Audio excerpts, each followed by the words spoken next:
Hello, beautiful stars. Thank you for joining us for another interview today. I'm Courtney, host of Stars of the Morning Light. Thank you all the moderators in there working hard and enjoying themselves. Today we have Jenni Kearns from Theta Therapy. Thank you for doing this, Jenni. Thanks for having me. Yeah, this is going to be fun because honestly, I don't know much about what you do. With the sound healing. That's what we're talking about today, folks.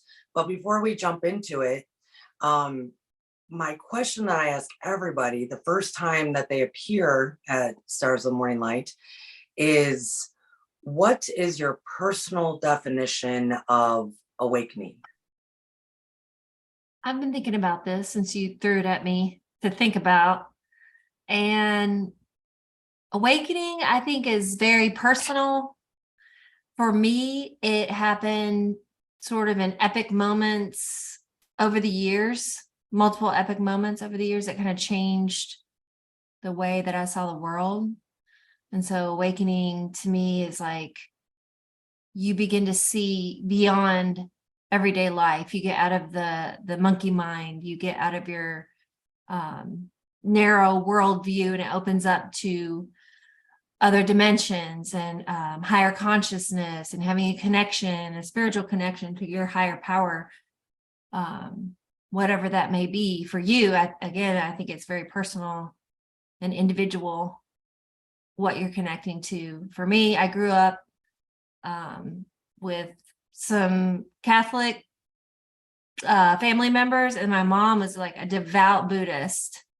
And so I that was very much ingrained in me. But then I was exposed to all sorts of different religions and sort of began to just piece my beliefs together. But then the actual awakening is when you integrate it into, your being, and you start to live more as your soul, and you become more in touch with your own soul and connection with higher consciousness, other dimensions. Yeah. Jenni, because you mentioned your mom's Buddhist, what nationalities are you for the most part? Mom is Japanese and dad is Irish and German. Okay. And you grew up in Kentucky? Yes. Interesting. So you have a mom, Japanese, in a small town in Kentucky, fully Buddhist, which is complete and understandable, right? And then you have a dad, Irish German. Was that interesting for you growing up in a small town in Kentucky? Because I know your town was small. Or did just everybody kind of get along and everybody was groovy because it was more the 80s and 90s? Yeah, I mean, mom did her Buddhism, but she was it was very much her personal practice. It wasn't like she was trying to convert anybody. And dad was basically agnostic. And mom, she does the Mahayana Nichiren Daishonin Buddhism, which is they chant Nam-myoho Renge-kyo. Yeah. So I was just always around her chanting and the mantras, and I would just go in there and like lay on the bed while she was chanting, because I loved to be around it and hear it and, soak up the energy, which is funny because that's sound healing. Yes. Oh When the monks do it, when anybody, yes, exactly. Sound healing through the voice. So ladies and gentlemen, you beautiful stars, I wanted to have Jenni on here because we do hear of sound healing, but you have a master's in music, right? You have a master's in music, you teach music, you were in successful bands, you spent a good portion of your life in that career of performing. Especially it was out in Nevada, right? Out in the Las Vegas, Sin City. Yes. That what got you from, okay, you're clearly a performer, you already know music. What was that turn, or what was that enlightenment, or maybe exposure even to the concept of sound healing? Well, I was a performer and touring with Broadway shows until around 30. Then I really wanted to just stay put. And I wanted to maybe have a house and, you know, stay in one place. So I ended up in Las Vegas. Then I got into teaching. I was still performing. So that got me involved with kids and helping kids. And I loved it. Then later down the road, became a foster parent, still performing. That's what was great about Vegas. I could still perform, but yet, you know, have a teaching job, buy a house. The cost of living is great there. And then not long ago, I wanted to go towards helping people. How can I use music to help people? There's music therapy. And Chattanooga actually has a 4-year bachelor degree program for music therapy. Well, I already have my master's and other schooling that I did probably like 10 years. I'm like, I don't want to go back for another 4-year bachelor's and everything that involves. So then I found sound therapy and was like, oh, this is it. This is like everything I already know about music, but used specifically for healing and helping people. So then I just like went down the rabbit hole.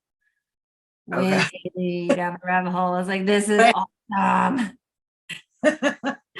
Way down. Okay, so let's break down sound healing. Your business is called Theta Therapy.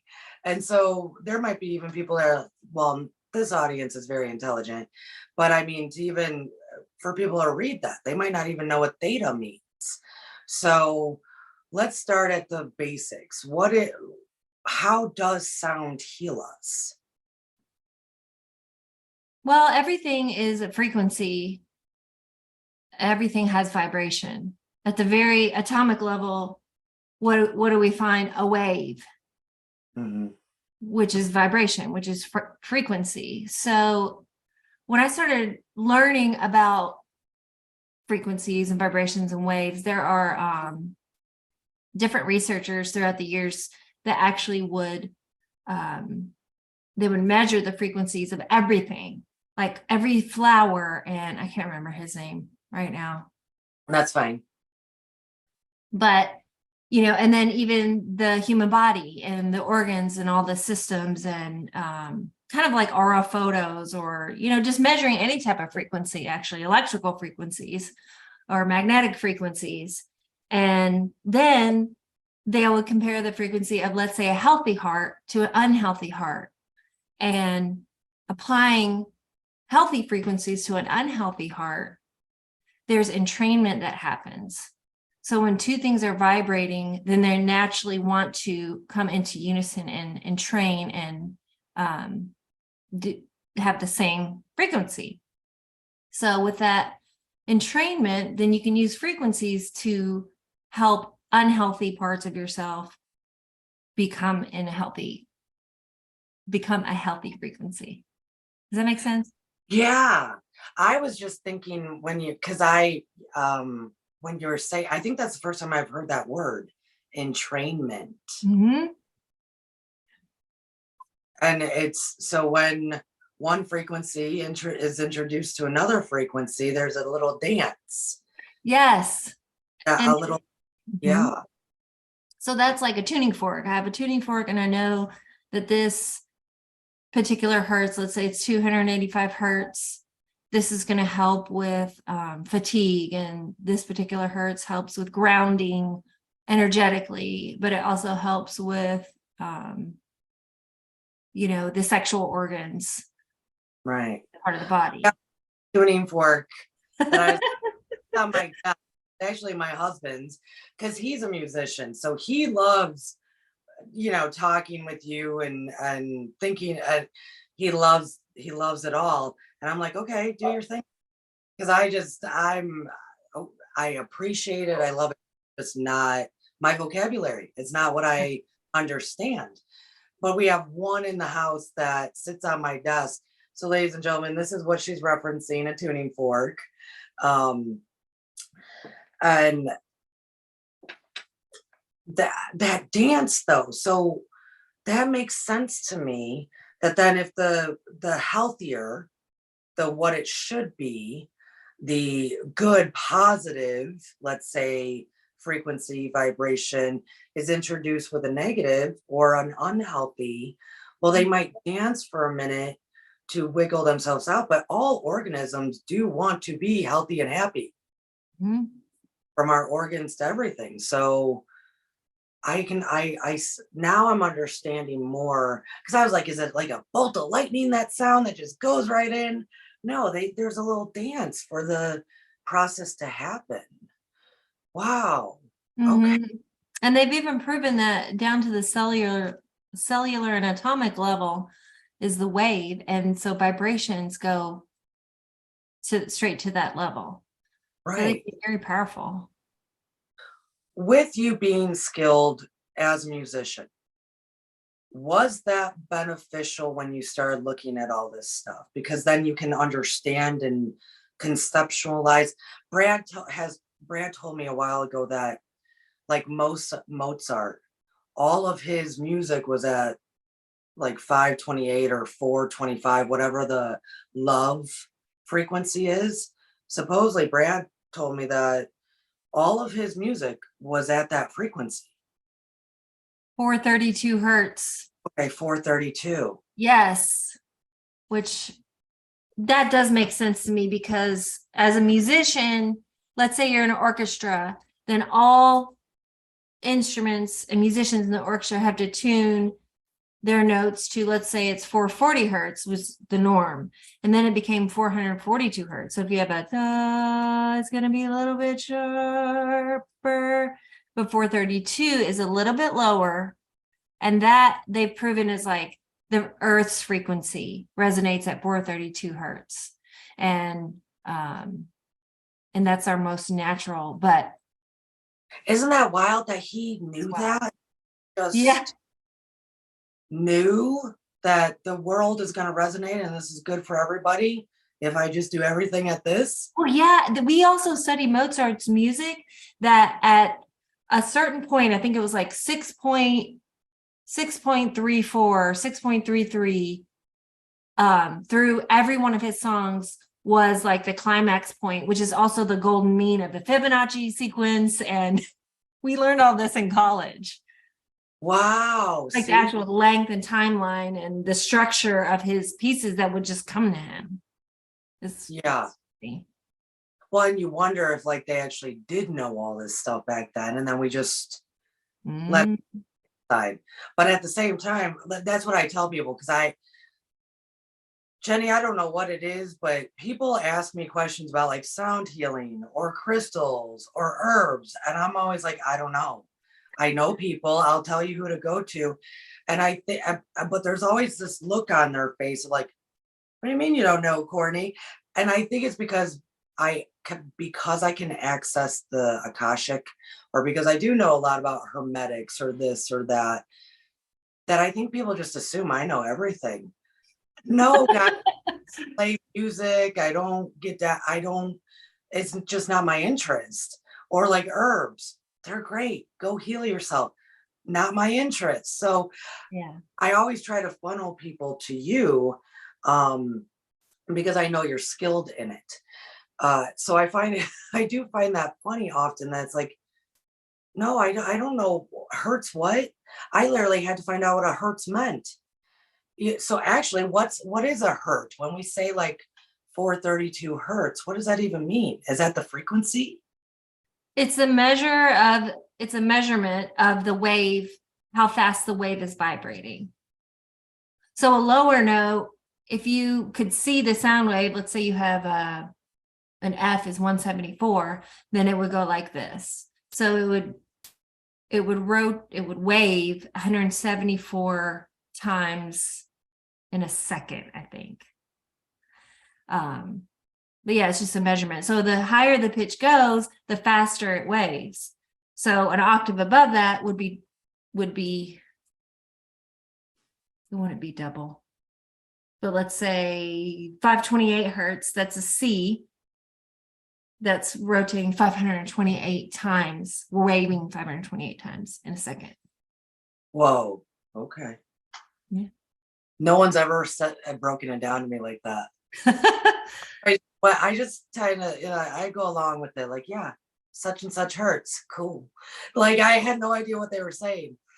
Wow. I don't Okay. know what I could compare that That's to, like a good fascinating. analogy for that. But I mean, No, like inches is the measurement, right? right. I think we catch, I mean, you explained it really well. See, it's things like that I mean, we all love music. Humans, we love music. We've loved it since the beginning. Like you said, even your mother's mantras felt like sound healing, which it is. Our own voices, or like Mhm. somebody says your name. You know, we love it to hear our names. Did you know? I did learn this from the Akashic, and it's the only thing I pay attention to with the sound aspect. Really, is did you know that your name and your voice are attached to your frequency? For this, like this life, that this current life that you're living, your name and your voice is attached to your frequency. That So makes when, sense. yeah, so like maybe we're hearing somebody, and their voice just jars us, or Uh-huh. like, whoa, that was, I have a, personally, I have a neighbor that when she yells at her dog, it's not just that she's yelling, she could be talking. And I'm like, ah, it's because I'm the level person. But what that represents then is that our vibration just doesn't match with theirs. Like it just doesn't, it's not compatible. So there's people you might hear on YouTube that's like, oh, their voice. Oh, they're Yeah. hurting me. It's Yeah. it's I'm because you're, very sensitive to that. yeah. So that just means that your vibration, your frequency, what have you, is just not it's just not compatible. Um, yeah, I didn't know if people knew. That's like the one thing that I've had to learn from the Akashic as far as, you know, anything that would maybe have to do with sound. Yeah. Yeah. And I found that fascinating because we all have definitely different voices. Except I wanted to ask you too. I've learned this once. When people are singing and harmonizing, isn't that they all meet up at the same frequency? They all meet up at, like, the voice becomes the same? Or is that, am I not understanding well? Well, harmony is when you have two different notes that sound good together. Okay. And then unison is two people singing the same note in unison. Okay. But harmony is like they're someone's Oh, singing the bass note and then someone sings a third above it or a fifth above it. so if we all sang in unison, Mhm. that could be very powerful. I think that's what they were doing in ancient times in many places. Yes. Well, what you're talking about is the intervals. So if you have a scale, the C scale is all the chakras. C, D, it's 8. C, or actually it's 7. C, D, E, F, G, A, B. C being the root. It's just a C scale. If you played it on the piano, da, da, da, da, da, da, da. And B, the 7th one being the crown. C, D, E, F, G, A, B. Oh my goodness. And the intervals are, let's say you have C and you have a E, 1, 2, 3. It's called a third. So if you sang a C and I sang an E, we'd be in harmony. We'd be singing the interval of a third. Now the third has specific properties. The third brings about an openness of consciousness and brings in light. And I love the sound of a third. So I know that. So in my sound baths, let's say I've just put some tuning forks on somebody's heart. Then I'll go back and play a third on my singing bowls to really bring in the light to their heart.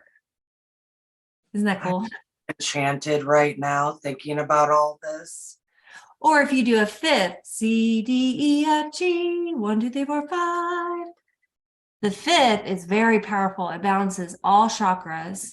And I usually save those tuning forks for the very end because the perfect fifth is what it's called, will balance all chakras. It's very cleansing. I use the perfect fifth to do a final clearing. I use the perfect perfect fit to clean my instruments, clean crystals, clear my house, or balance myself, you know. Then there's the unison, C, C, the lower octave and the higher octave. Unison means unity, right? So you do the C and C octave or any unison, and oh my gosh, it's just instantly like you just like grounding and balancing. So I usually do the unison in the beginning of a sound bath or sound therapy session because people's minds are everywhere.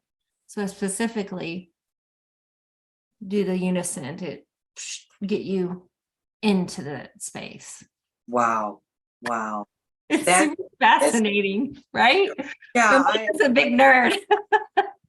Oh, this sounds so good. I'm like a big music nerd. But honestly, that's what I meant about you having a background in music already. Brings this more into light for me of what is really happening, you know, and what is, because I kind of am that type of person that's like, no, I want to know what's going on, you know, Yeah. and that all sounds so. The chakra system is the C scale. I do know the C scale. I did piano for like 5 months at some point in my life. Yeah. So like the only scale I know. So that is the chakra system.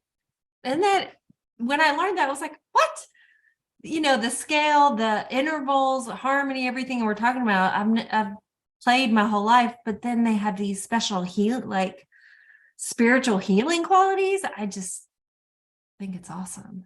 So what's the, yeah, and so do I. I mean, I'm actually learning a lot here. I love it because now I can actually have conversations with my husband and understand what he's saying. You know, when it's like, Yeah. okay, honey, that's a Hertz or whatever. Yeah. But now I'm going to know what he's talking about.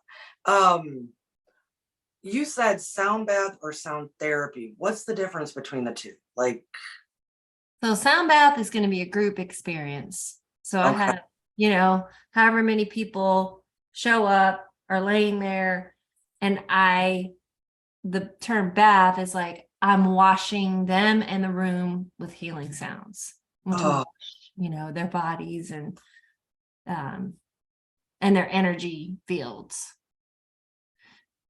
So I use a lot of the same tools, but it's structured differently because I'm wanting to give everyone in the room just basically a restorative, healing, meditative experience, cleanse all their chakras, just generally speaking, right? But then if I have sound therapy, then let's say you came in and you said, oh, my hip hurts and I've been feeling stressed out lately and I have anxiety that I feel it here or something.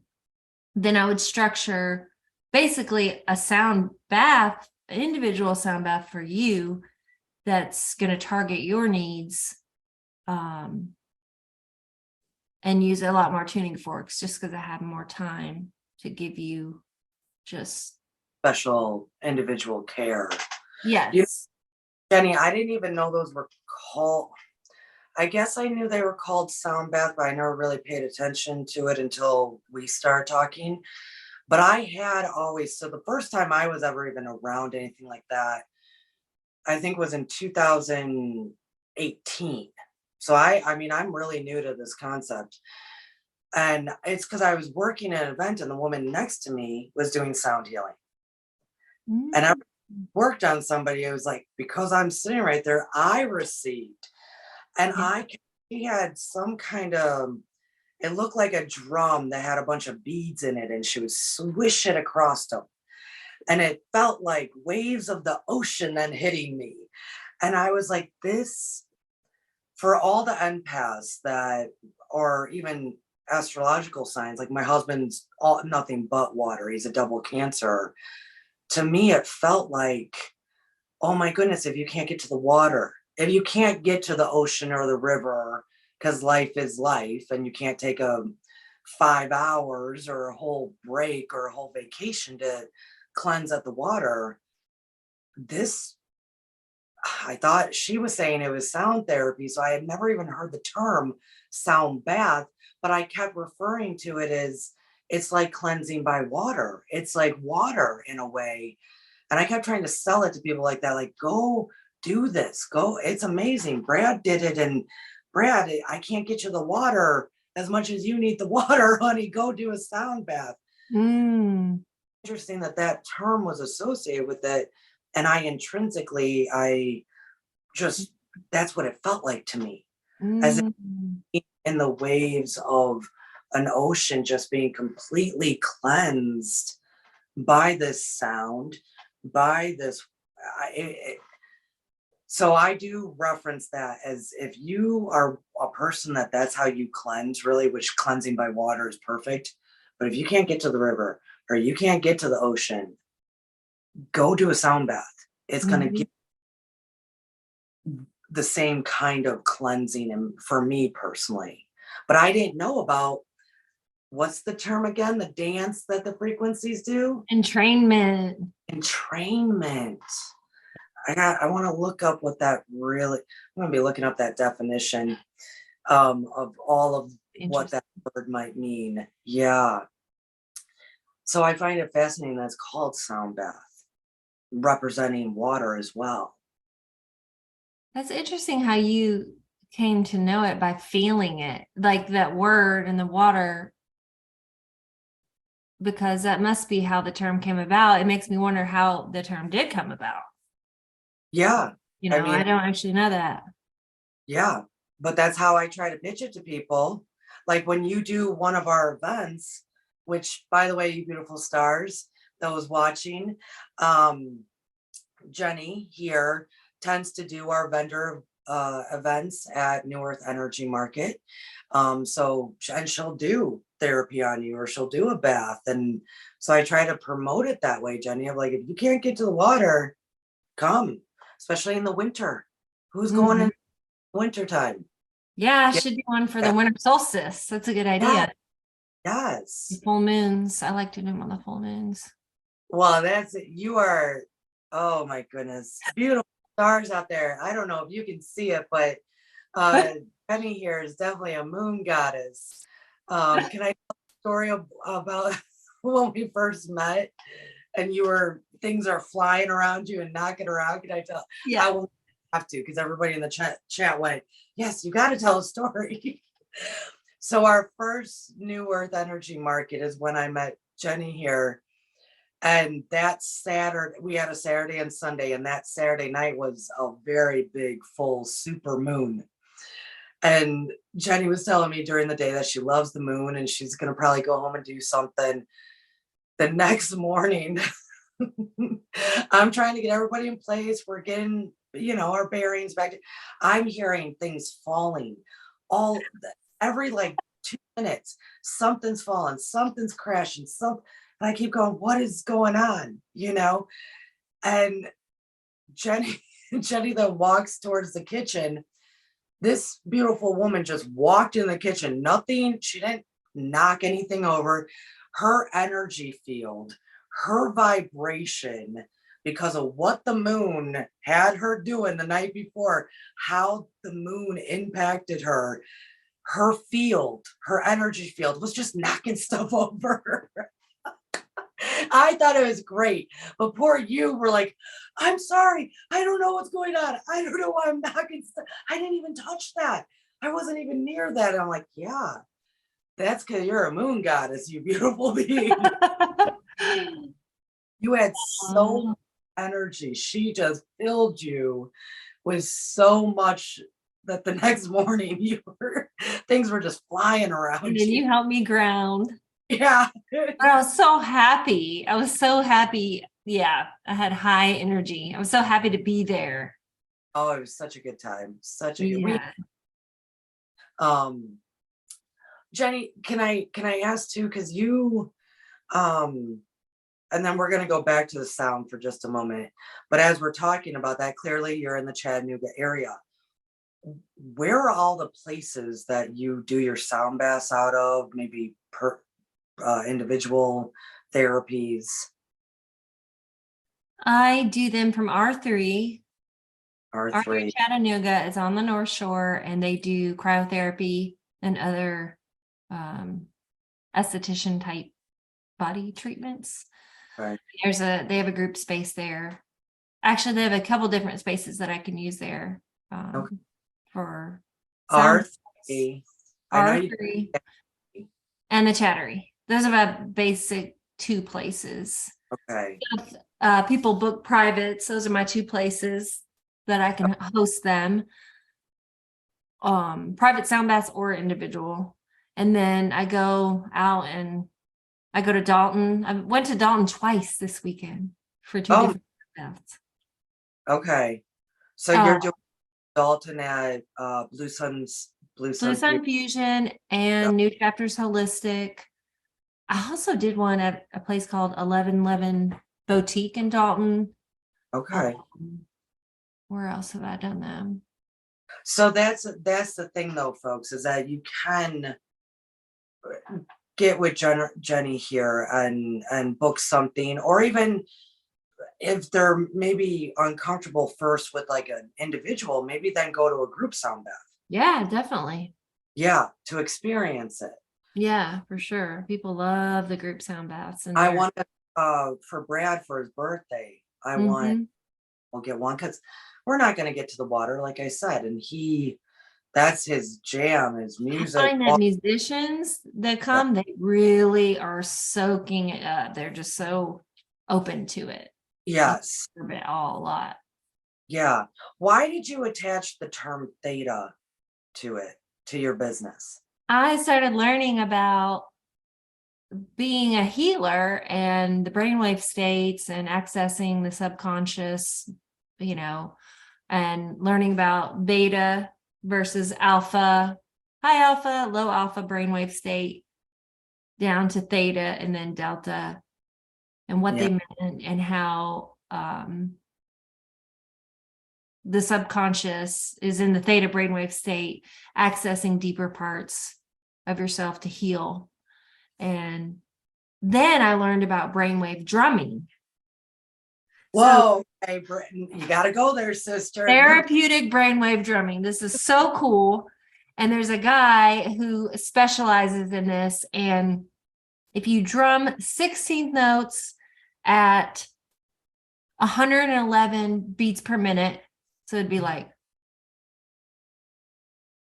that is low alpha. That will entrain your brain waves into a low alpha brainwave state. But it also, there's specific things, like it has to be varied. It can't just be like, or else it's too monotone. It has to be like, so your brain is like going down, but also it's giving enough texture to keep engaged. That makes sense? Yeah. Then you slow the tempo down to 80 beats per minute, and it takes you to theta, supposedly. This is the entrainment part too. But shamanic drumming, Native American drumming, it's broken down to almost a science. So I use those in all my sound baths. I use them in all my sound therapy sessions because I want people to get in that theta brainwave state, just like in hypnosis or meditation. Yeah. Meditation. Because I just want to have the best healing experience possible, the most powerful healing. Yeah. So that's how I begin. What do you do? So I am very, very sensitive to sound, extremely to sound, to the point that Brad's kind of gone through a bunch of them. And he's like when I say sensitive too, it's not just like, oh, that's jarring. It's also, I can hear like everything. So things that are, I guess how you would say, like you might play it'd be so faint to somebody, but still doing the frequency, I would hear it. Does that make sense? I'd be like, oh my goodness, like a dog whistle. There you go. I'm like a dog whistle. That's how sensitive it is. Yeah. Okay. He gets a kick out of it, trying to go through all the different sounds of, and I'll be like, no, stop. And he's like, you hear that? No one's even hearing that. So I'm real sensitive, but I will tell you that any drumming I can handle. And I think it's because it's just more sensitive to, or it's more pleasing to my ears. It just really is. And that happened over a course of a time period of a few different things. But it is that sensitive. How do you, let's say if there is a client or whatever that lays down and they're like, I have this wrong and that wrong, and you start, but they're reacting different to maybe the high pitch stuff or even the low pitch stuff, are, I'm assuming that tuning forks kind of help you out, like figure out, okay, because I know all frequency is frequency, but some kind of like each other's voices. Maybe we're not jiving with it. And the only reason I'm thinking about this is because I will always be cool with drums. Like drums, good for me to get my brain and my body where it needs to be. For me, drums every time. It's when people start throwing like white noise like fans. I can't stand it. It is the worst in the whole world. The sound of fans and white noise makes my brain feel like it's vibrating and it's painful. Like I hate it. Yeah. And Yeah. so stuff like that, because we're all individuals, how do you handle that in like a personal session? Because it's like you kind of don't want to keep nudging the person and be like, what's going on? Or how do you handle that? Well, I've never had that happen, which is a good thing, but it's totally valid question. Like that makes sense, you know? But I feel like I'm very aware of that. Like tuning forks can be really powerful, and sound healing in general can be very powerful, but it doesn't have to be loud. Like if you took that tuning fork and you were to ding it really hard and put it right on your ear, you know, even that might be a little aggressive, but the tool, it's a healing tool. You know, you're starting with a healing tool to begin with. And then if you don't know what you're doing and you do it too hard, then the good thing about it is that it dissipates quickly. Right. But if someone were to say that's too loud, then, but I don't think they ever probably would, because I do it gently and I start way out here, you know. Okay. It doesn't have to be loud and it doesn't have to be close to do its job. Right.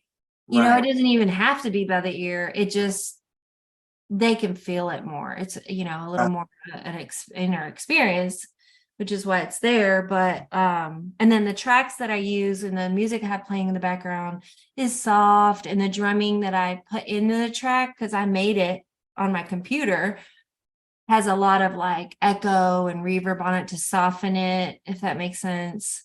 I was ask you about that. So you do make your own music that you use, and the singing bowls. Those are fascinating. I don't have an example of that. Actually, I'm thinking of one lady who did say the tuning fork was a little too much. And so for the rest of the session, I just kept them. Kept them out.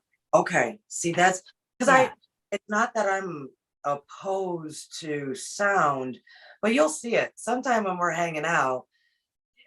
You'll see. You'll try me out. You'll be like, whoa, she is wolf. She is part dog. Because I'm so sensitive. I'm sensitive to sound too, so I get that. But it also goes back to the theta thing. If someone's really deep down in their theta state, and then you're applying gentle sounds with healing tools, you know, high quality healing tools, it's going to be hopefully, you know, a good experience and not a jarring experience. So to get them in that state, you're not saying anything. This is all music based. Well, I did starting a guided meditation. I added that in. Okay, you did. Like a white light guided meditation. Yeah. Okay. With so the like, bowl.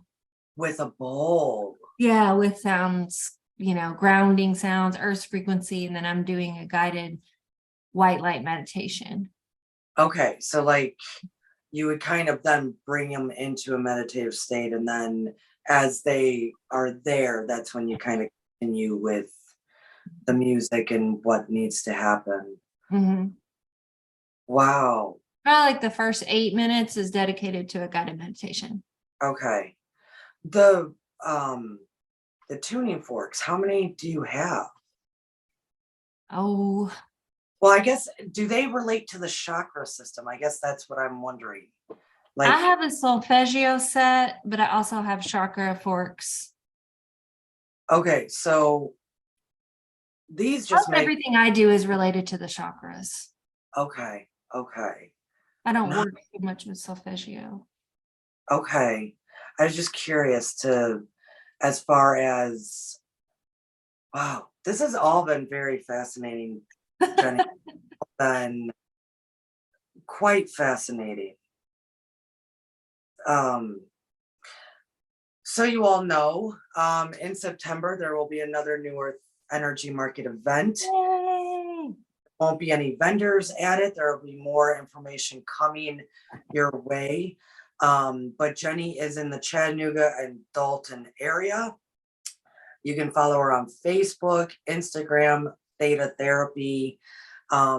Jenny, I'm sure, because I know your time is precious.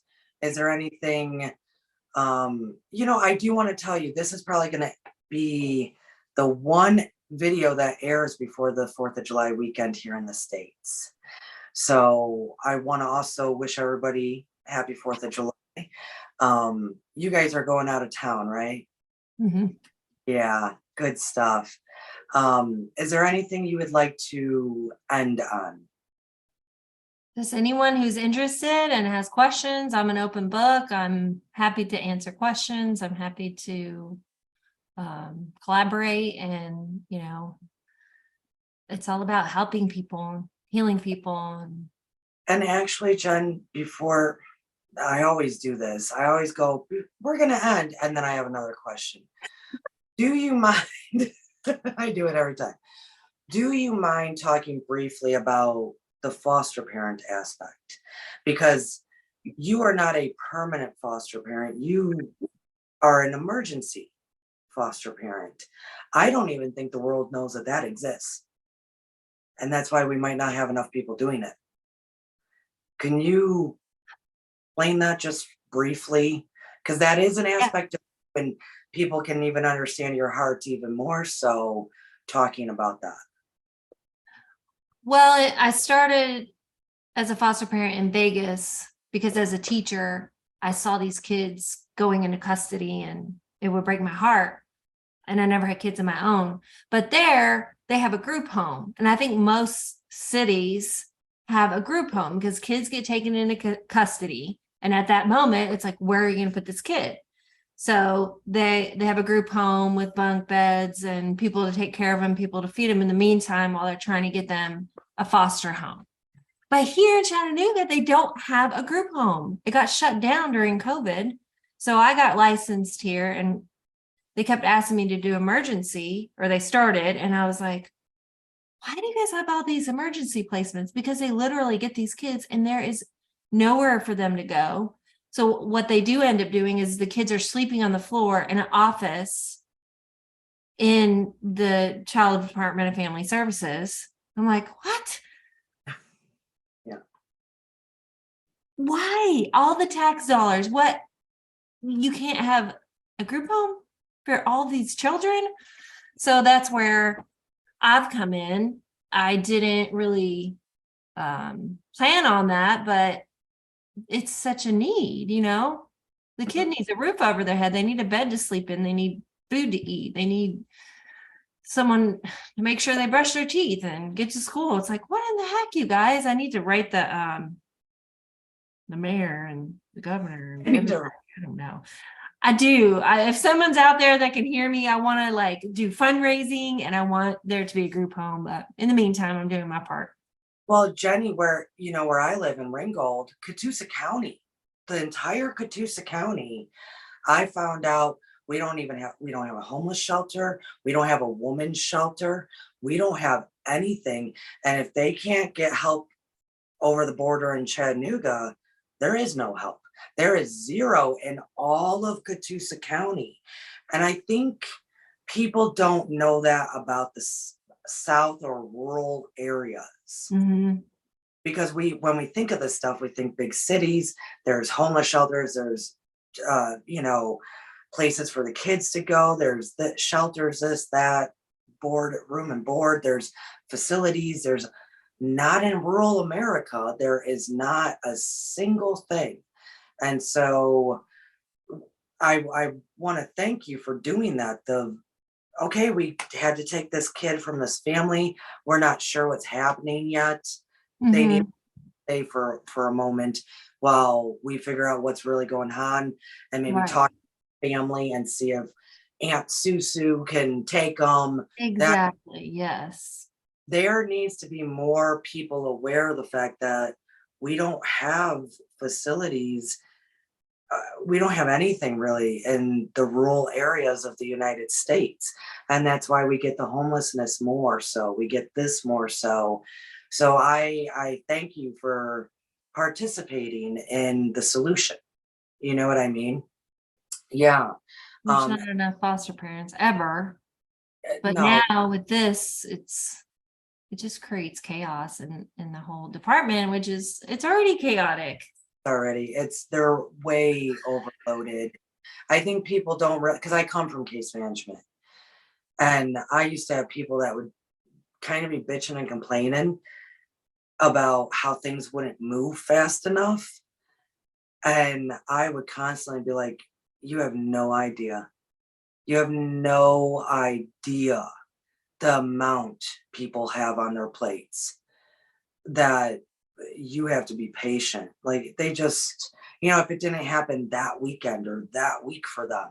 No way. It's so complicated. And yes, it's so. Just one kid's life and what is going on with that. I mean. Right. So it doesn't have to, I guess that's what I wanted to pronounce more too, is that maybe more people would be interested in something like that.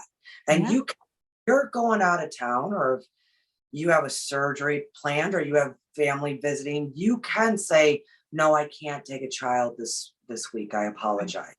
But they'll offer up an alternative to them sleeping on the floor, or them, who knows what would be. You see what I'm saying? That does tend to have, or there are those kind of things more set in place. Rural communities, it doesn't have to be permanent. So thank you for expressing that, because I do think the general population doesn't know. Right. We think of shelters, we think of the government, we think of all these facilities, we think of all this stuff. The rural does not have any of that. When I found out there's absolutely no woman's shelter at all, or even a house. There's literally no safe house for women in all of Catoosa County. Not even a house. That I just was like, whoa, right? So the women here in rural Georgia, Catoosa County, if Chattanooga can't take them, can't help, where are they going to go? To Atlanta's 2 hours away. There's literally nothing. So it's and then that keeps the cycles going, right? That keeps the whole right. One in Dalton. No, Dalton has more, but they're packed. Yeah. So speaking of this, beautiful stars, the event that we are going to be having in September is actually for charity only. So it will be going to help women. So Jenny, sorry, it is for Jamie Gray at Blue Sun Fusion Studio, her Pack a Purse charity that goes to the Women's Enrichment Center in Dalton, Georgia. We will be doing a charity event for that in September. And I know Jenny will be there with bells and whistles on, having a good time. More information of that will come out. So if you'd like to find Jenny, I will put her Facebook in the description. You can DM her there. Look into it, folks. I did not know Jennifer, so thank you, Jenny, that all of this information, I just love all the information that you gave. I did not know all of that. I didn't. And the conversations I get to have with my husband now are going to be so much more delightful for him. Yay. I'm glad that it made sense and that it was interesting. Yeah, it was definitely interesting. Yeah. And do you think people have to have a music and background or a background in music to be able to study this stuff? No, I don't think so. Okay. It's very, very simple theory and it's simple. Okay. Okay. I mean, I definitely will. I just have my perspective on it because of my background, but I don't, you could learn it. Anybody can learn it. Okay. Excellent. Well, thank you, Jenny. This has been delightful. You're delightful. You're the best. Thank you for having me. Yes. Beautiful stars. Thank you for listening. Moderators, thank you for participating and helping me with the chat. Anybody who's interested in Jenny with Theta Therapy, there will be links in the description, and leave a comment below. Have you experienced this before? Do you have your own opinions about sound baths? Did you learn anything here? Definitely leave a comment and have a beautiful, wonderful 4th of July here in the United States. Safe, happy, joyous time with family and friends.